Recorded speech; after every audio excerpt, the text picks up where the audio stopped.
ng bayan, maasahan anumang panahon. Magandang araw po sa ating lahat. Ngayon ay araw ng Biyernes, October 3, 2025 at narito na ang pinakaling update sa Bagyong Paulo. Lumakas pa ang Bagyong Paulo habang ito ay patuloy na lumalapit sa may Isabela, Aurora area at ngayon ay nasa layo na lamang itong 150 kilometers silangan ng Kasiguran sa may Aurora. Taglay na nito ngayon ang lakas ng hangin na umaabot sa 100 kilometers per hour malapit sa gitna at pagbugsong umaabot sa 125 kilometers per hour.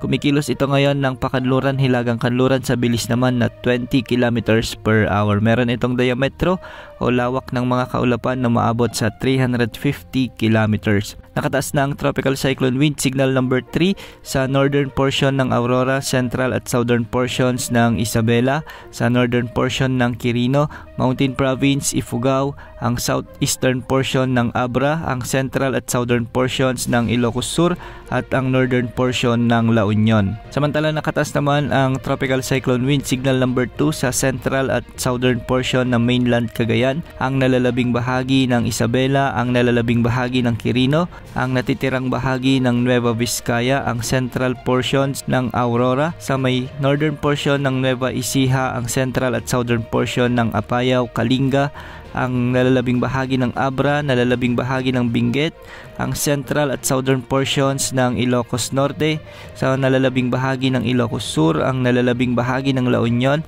ang northern portion ng Pangasinan. Samantalang signal number 1 naman ang nakataas sa nalalabing bahagi ng mainland Cagayan kasama ng Babuyan Islands, nalalabing bahagi ng Aurora, ang northern portion ng Quezon Province kasama ng Polillo Islands sa may Camarines Norte, ang northern portion ng Camarines Sur, Catanduanes, ang nalalabing bahagi ng Apayao, ang nalalabing bahagi ng Ilocos Norte, natitirang bahagi ng Pangasinan, natitirang bahagi ng Nueva Ecija, ang northern portion ng Bulacan sa may Tarlac, ang northeastern portion ng Pampanga at sa northern portion ng Zambales. Pinag-iingat natin ang mga lugar na nasa ilalim ng tropical cyclone wind signals number 1, 2 at 3 dahil posible nang makaranas sa mga lugar na ito ng mga malalakas hanggang sa matitinding pagbuhos ng ulan at pagbugso ng hangin.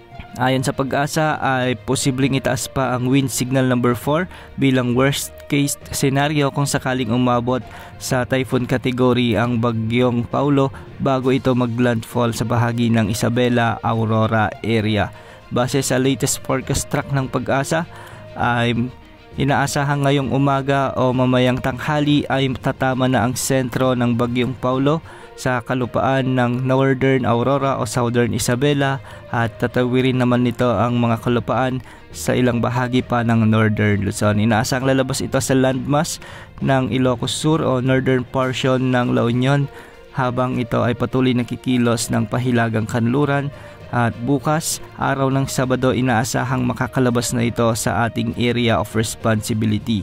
Inaasahang lalakas pa muli ito sa typhoon category habang nasa gitna ng West Philippine Sea at posibleng tumama rin ito sa bahagi ng Southern China sa araw ng Linggo. Kung makikita natin sa ating satellite animations ay may makakapal na kaulapan na humahampas sa maraming lugar sa Luzon ngayon at dulot ito ng Bagyong Paulo.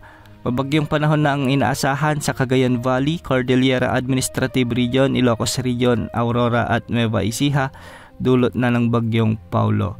Sa nalalabing bahagi ng Central Luzon, Quezon Province, Camarines Norte, Camarines Sur at Catanduanes ay makakaranas na rin ng mga malalakas na pag-ulan at pagbugso ng hangin.